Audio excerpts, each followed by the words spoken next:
All right, just gonna make sure our technology is all squared here. It's redirecting and our stream should be up and running now. All right, what an exciting opportunity this is for the Hoosier Sound here, as well as our partner with Indiana HQ. It's another special guest we have here on episode 204 of the Hoosier Sound, where we are the official podcast of Indiana HQ. Our mission and goal is simple. We want to bring in-depth analysis and coverage for IU sports to as many fans as possible across a multitude of modern platforms.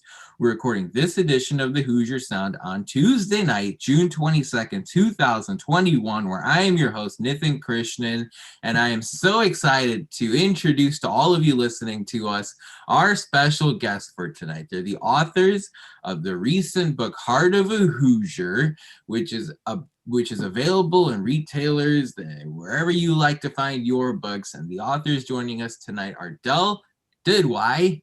Giveaway, yes. And Michelle Medlock Adams. I'd like to welcome both of you to our podcast tonight. And I'm just going to start with the super big picture question. Del, we'll start with you and then move over to Michelle. First of all, tell us a little bit about yourselves and what sort of inspired you to write this book together.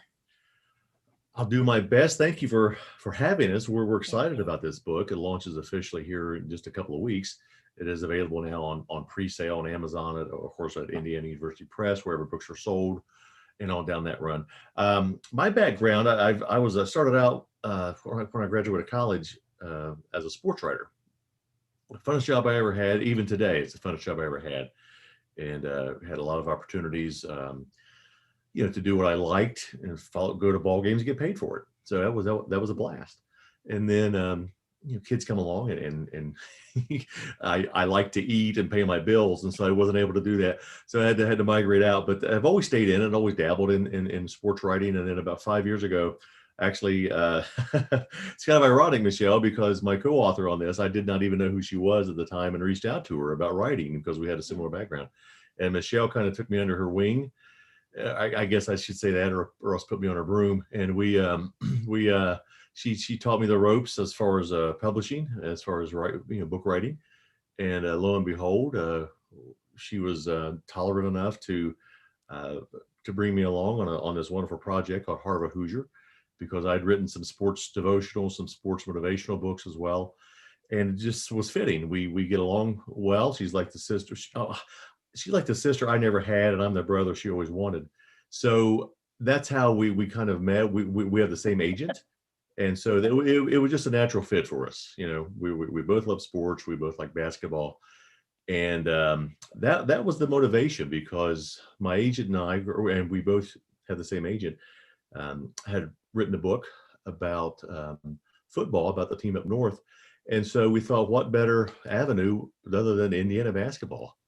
Because it's tradition, it's integrity, it's about winning, it's legends. So it was just a great fit. I love that. Yeah. And in case those of you listening didn't pick up, Del's got a little Ohio State blood in him. So hopefully you don't stop listening here. He's well informed, well educated, and he put together this incredible book. The full name of it, by the way, is Heart of a Hoosier, A Year of Inspiration from IU Men's Basketball. So Michelle, I'm going to ask you the same questions. Tell the listeners a little bit about yourself and what sort of drove your passion to write this book. I think this is one of those heart projects I'd hoped to write my whole life, just because I'm such a diehard IU fan. I'm an IU grad, School of Journalism. I know it's called Media Arts now, but when I was there, Ernie Pyle School of Journalism is where I was, got my degree and began my career writing for a newspaper in Southern Indiana. Actually, the Bedford Times Mail is where I got my start. I started one step above the obituary writer. I covered the police beat, if anybody knows that. And worked my way up through education, entertainment, and eventually I got to write in the sports department. I was only female in the sports department, and fought my way for that spot and loved it. My boss, Bob Bridge, who is still my mentor over these years, was a great boss, taught me everything there was to know about writing sports. And I just loved my years there. Gosh, I didn't get to cover too much of the IU basketball. That was for Bob. Bob covered that, but I went to all the games because my parents, part of the Hoosier 100, we had season tickets. So from the time I was 6 years old, I was going to IU games, just always a diehard IU fan. It was, my goal to graduate from IU. I did that. And then it kind of comes full circle to get to write a book about one of my great loves in life. I mean, it's always been a love affair. Sometimes there's been some dark times with IU basketball, but I've never been unloyal. I've always loved him. And so, and Dell and I, it really was just a great fit. He really is like an aggravating brother, I would say, an older brother, I might add. And I really have enjoyed getting to write with him. We did meet through LinkedIn, believe it or not, one of those social media platforms that ended up being a good thing. He reached out about writing and we just clicked. And I think we talked 2.5 hours that first night. I'm good friends with his wife, Angie. He's friends with my husband, Jeff, and we kind of do life together. So it was a great fit to be able to write this book about basketball. We both love basketball. I tried to convert him to be an IU basketball fan. I haven't given up yet. So we'll tolerate him and his love for his home state. But, he's a good guy other than that. Well, the wins and the losses, to be perfectly honest, Right. to Dell haven't been quite all that convincing. But before we started tonight, the three of us were just talking about how, just recently Indiana's been more in the news for the stuff in the off season rather than during the season with bringing Mike Woodson on. And Michelle, let's almost start with that. I know you're a big IU basketball fan. How excited are you to see Mike Woodson take over this Indiana men's basketball program? I mean, I think I did a toe touch in my living room the night that I read about it online. I was like, are you kidding? I kept trying to verify. Is this for real? Is this for real happening? Like, I didn't know if it was just an urban legend or because there've been so many other names thrown out, right? And I just wasn't sure. So to find out it was actually true, I was so excited. I think this is going to be a new beginning, and a start of a new era. I think we talked about this a little bit before we started the show. Anybody who knows the coach has good things to say about him. Former players, colleagues, everybody seems to like him. They respect him. And we know he's got proven track record. And I just feel like somebody like Woodson, he knows the program. He knows the fans. He knows the importance of IU basketball. I think we needed that. I think we needed somebody who was sort of homegrown. And I'm more excited than I've been in many, many years about this upcoming season. And the fact that because COVID, the restrictions have been lifted and we're going to maybe get to go back into Assembly Hall, I just heard. So like all those are such pluses, like what a great new beginning for all of us. This is the year, y'all. I'm excited. Absolutely. I think a lot of Hoosier Nation shares that excitement as well. Dell, let's dive into the book a little bit more. I know you spent a lot of time and labor and effort in putting this together. Just kind of walk us through some of the key topics in the book and sort of how it can fit the checklist of what an IU basketball fan is looking for. Well, it is 52 chapters. They're the idea is to write, is to read one a week if possible. Try to start your Saturday or Sunday morning now with a quick motivational hit. Each chapter is about 1,000-ish, 1,200 words, so it's not real long. So take you 7, 8, 9 minutes to breeze through a chapter, and you'll find anything from some recent moments and memories to some old nostalgic moments. One of a couple of chapters that I wrote dealt with the what's your motivation, and part of, I think it's chapter 1 is what's your motivation, and that deals with the William Tell Overture, which is always played during the game, and the motivation behind that, and how it gets people going, how it gets the fans going, how it gets the players going, and the challenge to the reader is what gets you going. What's your motivation? What's something that's going to inspire you? Is it going to be your kids? Is it going to be your spouse? Is it going to be your job? Your hobby? So that's what we try to do. In that chapter, I gave a little history about how that actually started, and then we use that to kind of to try to persuade or influence or motivate the reader to examine themselves at that point.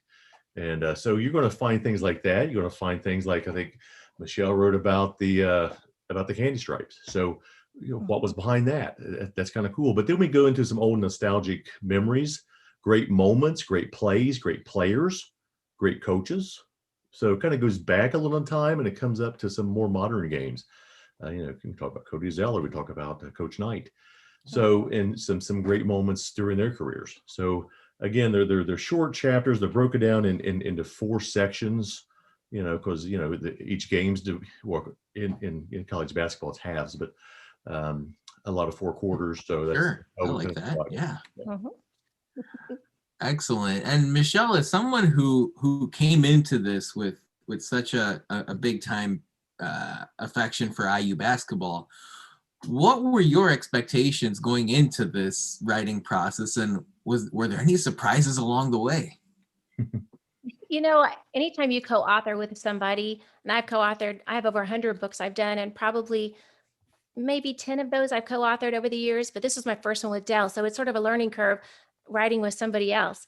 And so we kind of fought over, well, not really fought, but, battled over who gets to write this story. Like there were some natural things. If you only get 52 chapters, we're going to do one for each week. And there's so many wonderful players and coaches and those moments that are replayed over and over again that, back in the day, my dad had VHS tapes, and we would tape the IU games, and then we would always tape over the ones where we didn't win. You're right. But the ones that were those magic moments, the shot at the buzzer, those, we would watch those over and over again. There were so many of those, like, how do you choose? How do you just choose just a few? And then how do we not choose the same one? So Dell and I, a couple of times, I'm like, listen, I'm the IU grad. I'm the IU fan. I get to do this one. You'll have to pick another. So I did trump him on a couple, but it was really, I think I knew I was going to enjoy it. I didn't know how much, because not that I think I'm an authority on all things IU, but I went in knowing a lot just because I've grown up with this and I love it so much that you read a lot about it, even if you're not writing about it. And I learned a lot in the writing of this book, and just I got to relive some of the best memories, some of the best IU memories. It's sort of like, when you go to a concert and the band you loved in high school, and they're playing all the old songs that you just, maybe you had your first kiss to, or, like they just bring back so many great memories. And then they play the new stuff and you're like, what's this? What is this? I know this song. So like, we didn't really talk a lot about some of the recent things because, well, we know why. There wasn't a lot of magic going on. So you're probably going to see some new, well, maybe we have to do a volume 2 as we're starting this new era, but we did hit a lot of the fan favorites. And then we tried to bring some things out that maybe even those who are diehards wouldn't know, like the history of the IU fight song and the candy striped, the warm-up pants, and it's maybe some game moments that were overlooked that we found to be really interesting. And so we did divide it into different sections. Which I think is good, because even if you're not a real huge basketball fan, but you're just a sports fan in general, you just somehow came across this podcast, I think you'll enjoy it because there's just some good stuff in here. There's IU traditions, then monumental moments and games. Then there's a section on IU players, and then a section on IU coaches. And so the biggest section is the one on the players. But it was tough to just pick a few players. My goodness, there's so many good ones and so many of my favorites. But I think that the fans will be pleased with the ones we chose, and if you're not, then we'll just do another one and add the others. And the book's meant to be motivational overall, but there are a couple of chapters that Indiana didn't win, so how to deal with defeat, How to handle loss. That's right. how to handle a loss, how to motivate yourself after something goes awry. So not everything's great, but majority of them is very positive. But there are a couple of losing moments that Indiana doesn't lose that much, but still. But we do learn from those losses. And, the fact that this is a motivational book, because it says even in the title, a year of inspiration from IU men's basketball. Both Dell and I write quite a bit in the inspirational market. In fact, many of our books are, what they call devotionals, which are sort of a way to start your day and get your mindset going the right direction. And so we wrote this very much the same, just with that inspirational feel. So we'll relive a cool historic moment in IU basketball, something that was monumental or changed the face of IU basketball, like some really big moments. And then we'll apply that to, how does that apply to your life? How can you come out a winner? And like Dell's talking about, some of the losses, some of the times when it didn't end up like we thought it would or should have, a call we didn't like or whatever. How did we grow from that? How do we grow from that in life when things don't always turn out as we hope that they will, and it seems unfair? What do you do with that? I know one of the chapters I wrote about was when our Tom Crean was fired and let go, and after he'd been named Big Ten Coach of the Year like just like the year before. The Yeah, it previous just seemed season. like the timing was so odd, and I talk about in the chapter, like, you feel, I mean, I'm sure that kind of came out of the blue for him too, but I mean, you win coach of the year and all some accolades, but you just don't hit the numbers. IU fans were the IU Nation. We expect excellence because that's what we've always had. So he didn't get to stay as long as I'm sure he wanted. But then as I read his comments later after he'd been fired and he landed in Georgia, but he talked about he kind of reflecting on his time at IU. He never said anything bitter. He only talked about positives and how much he loved the IU family and the fans and his time there. He handled it with grace and as a winner should handle things. And then, he did a little sports broadcasting. And then before long, I think just a year later, he was at this new program and look what he's done there. So it just seems like he was a good example to many. A lot of us really liked him. I liked him very much personally, but I think that it was a great example to how to handle when life doesn't always hand you exactly what you'd hope for. I mean, I'm sure that was the last thing he was wanting. And then to have to pick up and start again in the midst of lots of scrutiny and people saying things aren't very kind about you, but he handled it the right way. And so those kinds of things where we will point out things through IU basketball that we can learn from. You can learn from anything in life, but this is going to be the subject matter that all IU fans will be excited to learn from. Probably memories that they have. I love it. I love this positive vibe that we're getting here. We have more podcasts like this. You were talking about, it's almost like getting a peek behind the curtain. And, whether it's the coaches that you watch on TV or the players, they are all human beings. So all of you remember that before you go on Facebook or Twitter next time. Right. That's right. It can get, as the person who runs the Indiana HQ Twitter account during games, a lot of the times, it can get pretty heated for IU basketball fans. But hey, if you're telling me, Michelle, that that Tom Crean said, overall the feeling he's gotten from Hoosier Nation is a positive one, well, that's a good sign that most of the fans are doing things correctly. Or he just wasn't reading some of the posts. But either way, might be for the best. Del, as you were going through and putting this book together, is there a particular story or chapter that stands out to you that you really wanted to bring to the forefront without giving away too much about the book? Well, yeah, I mean, each chapter is different. We were talking before the show obviously started that, one of the ones I really wanted to do, and we talked about it, is, I had loved, I didn't follow Indiana basketball per se as much, but I did love Bob Knight. Love the way he coached. He's a man's man. He's a tough as nails coach, and I like that in a coach. I like a guy who will demand excellence, not per se in your performance, but in your attitude, and how that's what he wants. He wants you to make the effort and not make excuses. And so one of the ones that I wanted to do was take the incident, back in February 23rd, 1985. I was still in high school. I was a senior in high school when this happened with Purdue. Purdue got off to a fast start, and within 5 minutes, Indiana had 6 fouls. Everyone, protect your chairs. Protect your chairs. Yeah. So the technical foul's called, and Bob Knight's sulking up and down, walking up and down the sidelines, and there all alone is this chair. And Bob Knight had to do something, he thought. So he picks up the chair as the kid from Purdue is getting ready to shoot a foul shot, and here comes a chair whizzing by him. And I remember watching that, going, "Oh my gosh, did this just happen?" And so I didn't like that per se, but I liked the way Bob Knight was standing up for his team, the way Bob Knight was defending himself and defending his players. And the spin on that is I try to take that, what a lot of folks deemed as a negative episode, and turn it into a positive, because the fans were behind Bob. He was a fiery coach. And again, his team wasn't playing well. I guess Bob never complained about the referees. So, so he gets his technical foul on him because he's got 6 fouls in 5 minutes. So something's got to change. And he got the attention. Indiana loses that game, but still, the game was the sidebar. The incident of throwing the chair or tossing the chair was the story of that game. But so we challenged the reader in that aspect. Things aren't going to go your way every day. You're going to have obstacles coming your way. How are you going to handle it? You know, Bob Knight's a legend. I loved his style. That one moment, not his best, but you know what? He kept going and he kept winning. And he, you know, I think he learned from it. A lot of folks learn from it. You don't do that per se, but you have to do something to blow off steam, whether it's, you know, take a walk or go volunteer somewhere.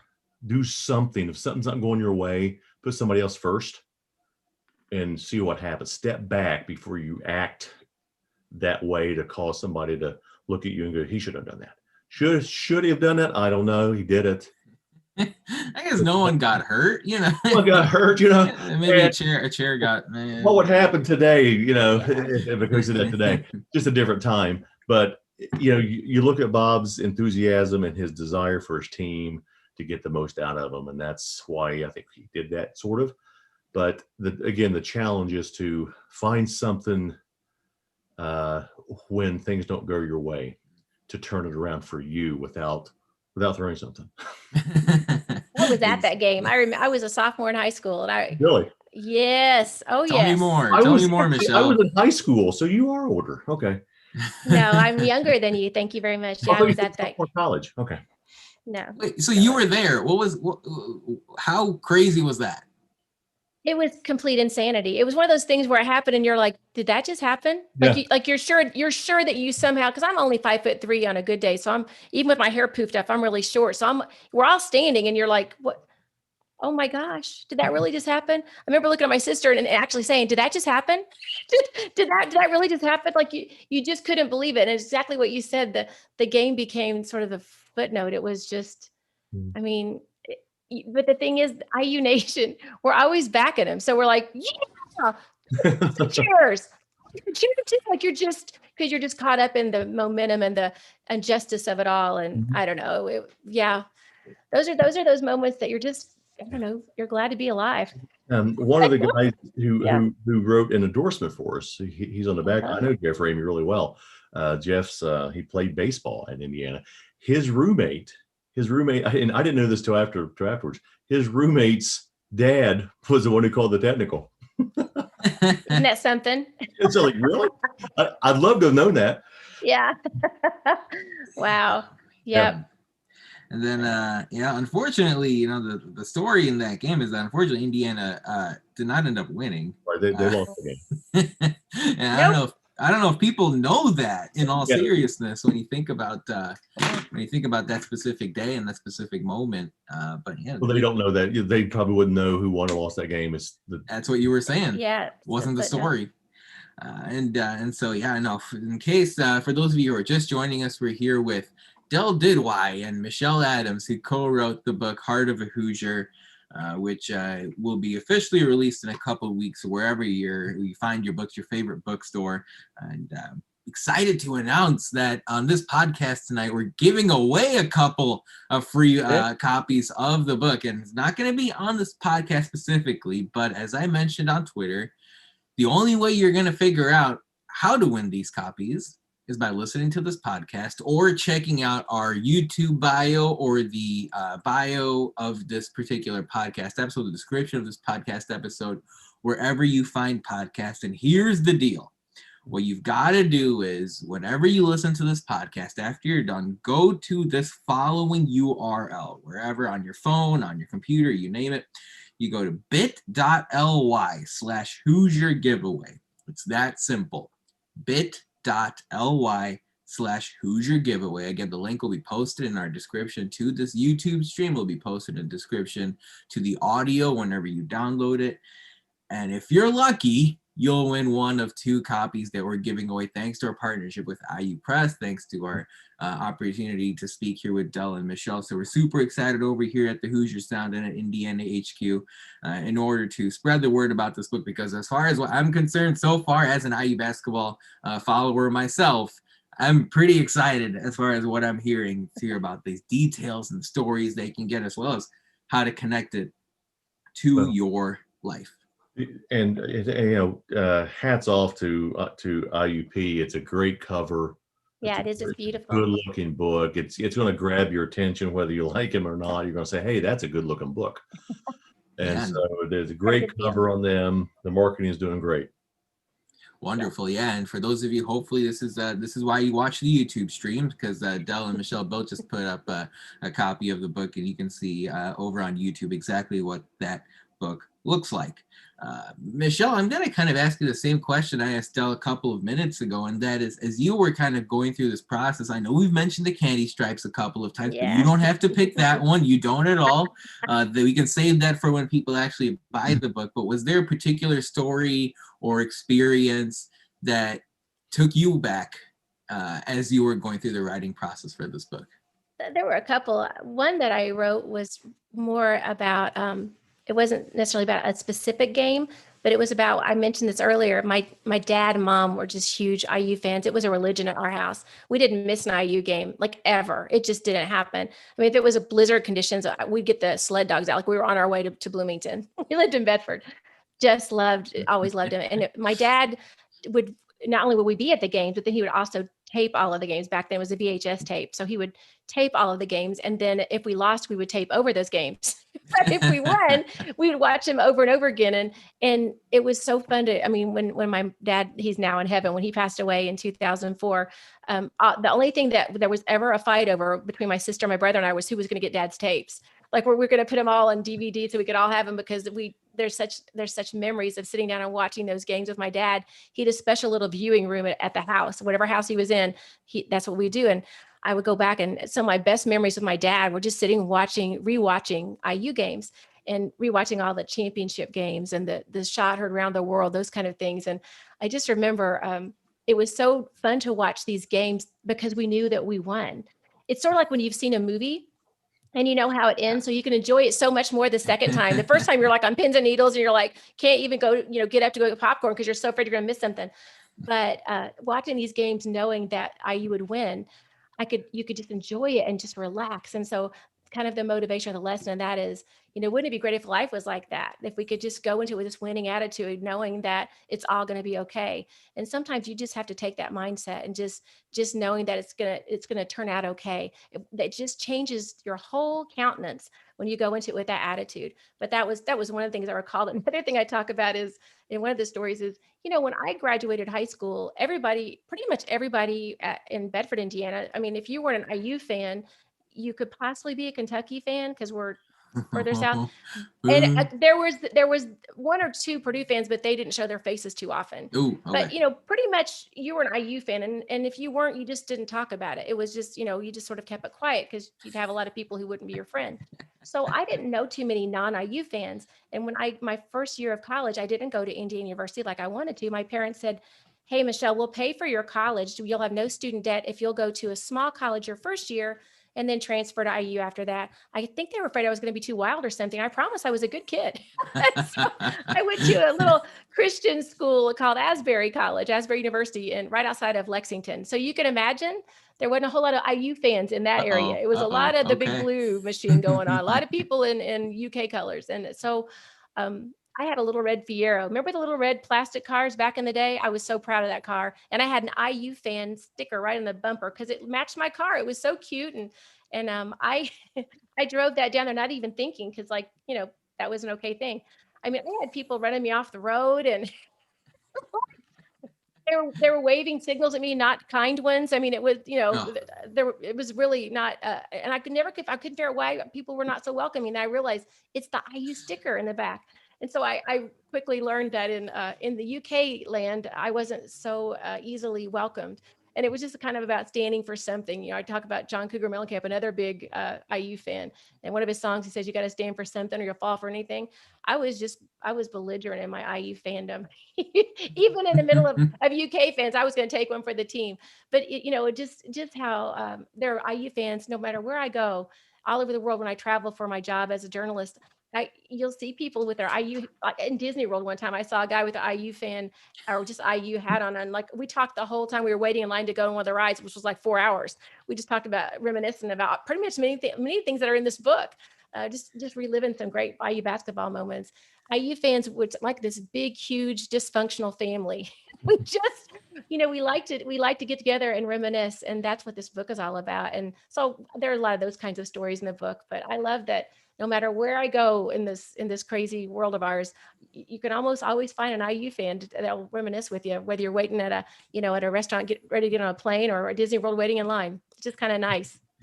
I can vouch for that. And the good news is, more and more planes and trips to Disney World are happening nowadays as we snap out of the pandemic. Yes. So I think, Hoosier Nation will run into each other and maybe celebrate the Mike Woodson hiring or the newest player to commit to the program or whatever as y'all keep moving around. Real quick, kind of on that note, I know a lot of you listen to our podcast to get updates on IU football or IU men's basketball. And I just want to make sure that all of you listening know that if you're looking for updates on the most recent football commitments, especially Travell Mullen, the defensive back, the younger brother of Taiwan, who chose Indiana over places like Penn State and Oregon, or if you want to hear more about Isaiah Jones or Josh Hoover, as well as some of the basketball recruits in the 2022 class that have cut their list down, you can all head over to IndianaHQ.com or follow us on social media at IndianaHQ or at the Hoosier Sound to find all the news that you need. There's been plenty that's come down through the pipeline over the course of the last week.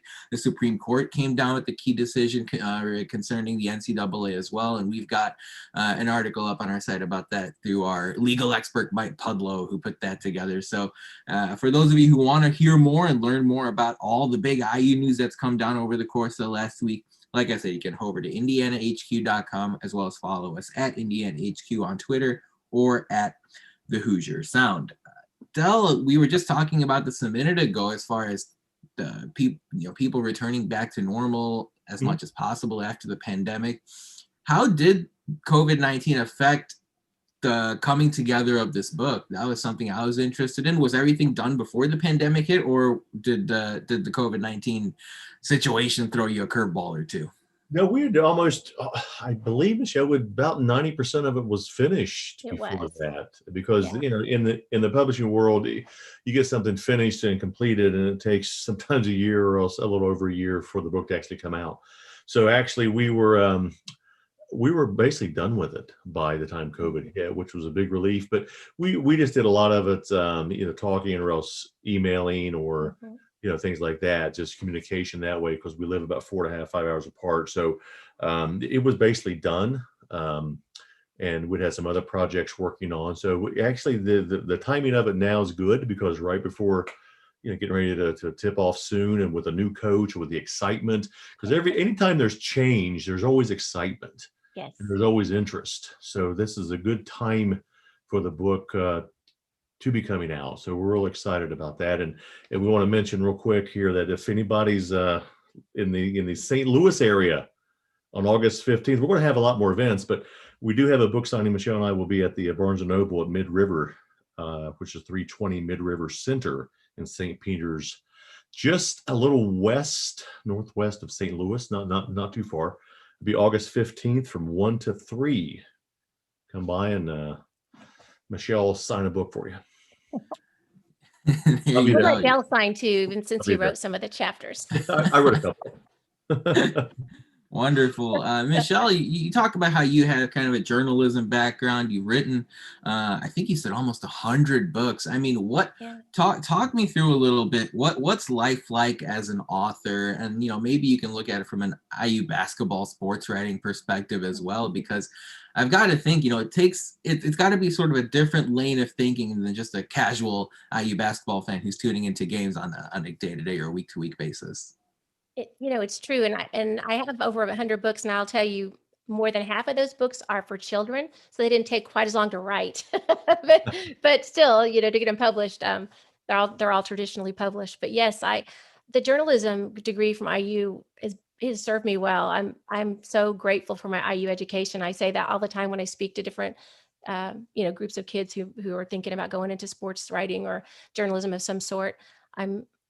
Every place I've ever gone, that degree from IU has opened up a door for me. So I'm so thankful for IU, and loved what I learned there, and I've applied it well. But the thing that I think has brought success, not only has God just opened up doors, but I think that when you're a journalist and when you're working for a newspaper, that was some of the best training in the world, covering sports where you have to come up. Sometimes I'd write 3 and 4 stories a night before we had to file for them, for the paper. You go cover it, then you come back and write it. Then you had to go through proofing and come back, and you had nothing to go to cover. It was just 3 and 4 stories a day. You learn how to write quickly and concisely and as accurately as possible. You learn how to fact check, while you're driving. I mean, it was just, those are nutty days. And it was the best training for everything that has come in my life. I do a lot of ghostwriting when I'm not writing my own books for sports figures and for celebrities of different kinds. And it's also served me well to just, to be able to talk about some of the glory days and some of the sports I covered. I think it's not always expected that, I don't know, I don't sometimes look the part, but yeah, I was a sports writer for a bit. So it's just served me well. I'm just really grateful. Yeah. But putting together all these different books, I think the thing that has helped me is just that foundation of journalism in the newsroom. I mean, I'm not kidding you, those were some killer days I didn't think I would survive, where you work like 15 hours or 16 hours, sometimes, as much as 16-hour days covering stuff. It was in the middle of a tournament or something. And you just thought, like, have I eaten today? Did I, just crazy times, but such fun times too. And just, oh man, I learned so much from Bob Bridge and Justin Soklin. And Justin Soklin's a UK fan. I can't believe I just mentioned his name, but I did learn some great writing from him and from Jeff Bartlett and some of the guys in the newsroom. Those were glory days for me, and I loved every minute of it. And it really did set me up for success in my career. Wonderful. I was just curious to hear, what it's like, from an author's perspective. Del, sort of, related to that along those lines. What advice would you give to those in the media today who sort of go and cover games on a day-to-day basis, whether it's new trends like, integrating social media and things like that? Because I know everyone who's listening to this podcast right now follows some sort of Twitter account or some sort of Facebook page. Yeah. What should IU basketball fans be looking for as far as the people who cover their team or the football team or things like that? Well, it's odd because I have taught sports journalism at our local university as an adjunct professor, as far as how it has changed. Because back when I wrote sports and when Michelle wrote sport, it was different, but it was so much fun. It's fun now, but still, you'd write your story and it would make you work on a deadline. I mean, I'd come back from a football game and I would have 25 minutes to have it in, and had to be ready to go, had to be accurate, had to have your quotes.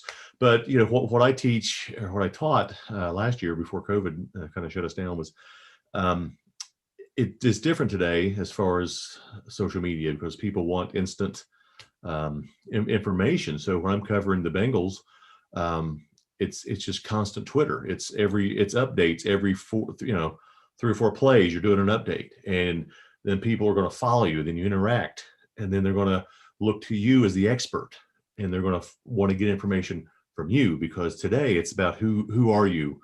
Not just because there's so much competition out there. It's not just the local paper anymore. There's so many sports writers. So you're trying to get your own following, and then you're updating and you're interacting. So you're always posting something, and then they're going to, and then you always tease them. I'll have game recap real soon. I'll have interviews coming up soon, and you do some live videos during those times as well to get them to keep them engaged, because they're going to go somewhere else. So I think with IU basketball, obviously the sports writers know what they're doing. They're also well known. There are those sports writers who cover a well-known program like Indiana basketball or Ohio State football. They have respect to us. They wouldn't have that beat. Sure. Because that's the moneymaker. Yeah. So they're going to have good writers writing those. Right. So it's the following and it's the interaction that's going to keep that reader engaged. Yeah, and I think we've definitely got some followers and listeners to our podcast that can attest to that. Keep that engagement going. We're here for you at Indiana HQ and at the Hoosier Sound. In case you missed it, tonight we're being joined by Del and Michelle, who wrote the book Heart of a Hoosier. And you can find that wherever you find your favorite books when it's officially released in a couple of weeks. We also announced earlier on this podcast that we're lucky to give away 2 free copies of the book, which you can find at the URL bit.ly/HoosierGiveaway. And we're going to post that in the description to this podcast on YouTube, as well as on the audio download page, wherever you find our podcast, places like Apple, Spotify, you name it. Just a couple big picture questions to wind down for both of you. Del, I know you said you've traveled around the Big Ten footprint and been to Ohio State. You've written a book about Michigan. Based on your experience putting this book together, what makes IU different, IU basketball different? You know, what has stood out to you about this program during your process putting this book together as someone who has seen different perspectives around the Big Ten? Yeah, I guess my first book was about Ohio State football. And then we recently, through IUP, wrote a book about Michigan football. Kind of had to. My agent played at Michigan, so kind of twisted my arm on that, and that's also Michelle's agent, Kyle Young. So we want to thank him for this opportunity as well. But you know, what I like is I don't have a certain quote unquote team I follow per se. You know, of course, in certain sports, like in Ohio, you have to like the Buckeyes, right?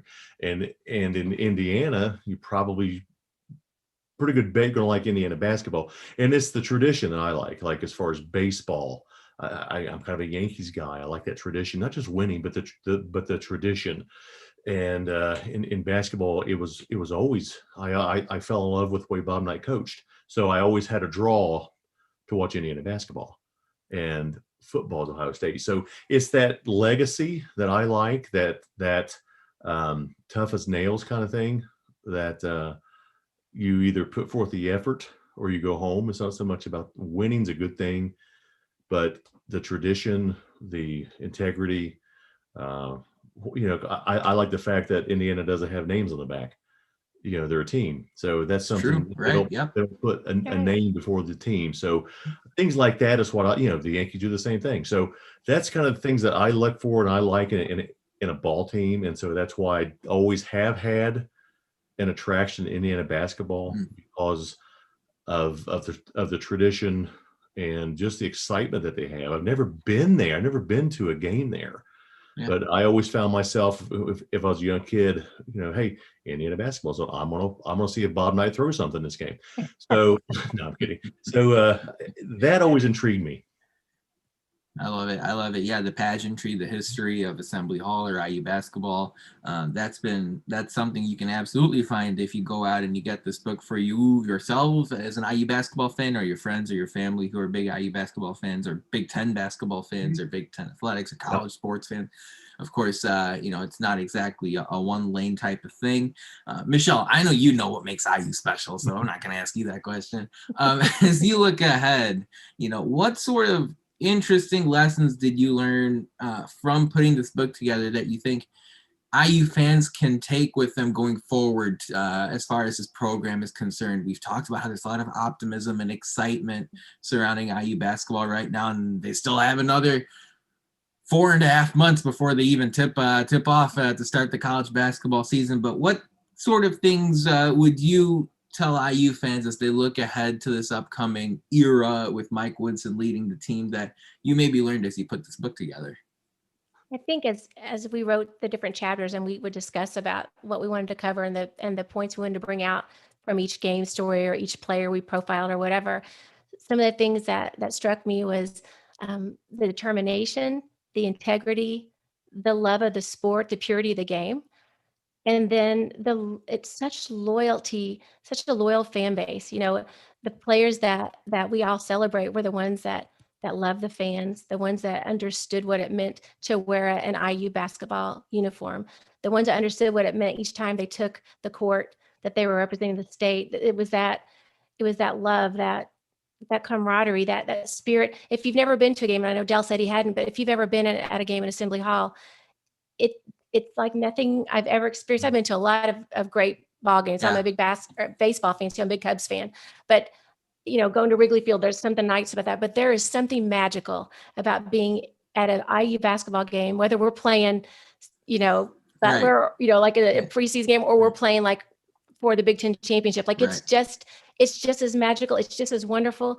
It's just something special. Until you've been a part of it, it's almost hard to put into words. So finding those moments to celebrate and I think that's what we need to do going forward is just to reflect on where we've been, celebrate those times that were good, learn from the times that weren't so good, and let's just go forward with this positive mental energy, just going forward, backing the whole program, giving Coach Woodson our full support. And, criticism, there we've got a couple chapters on. I do a whole chapter on how Bob Knight handled criticism.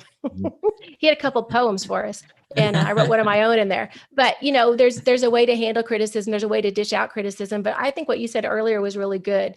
You said that, remember, there's somebody, a real person on the end of those tweets and the end of those social media posts. It's okay to critique and to have our opinions, but let's do it in a kind way, in a supportive way, because man, there's a lot of people that can be brought down by some negativity. It really doesn't do any good things for the world by doing that. But let's just all go forward.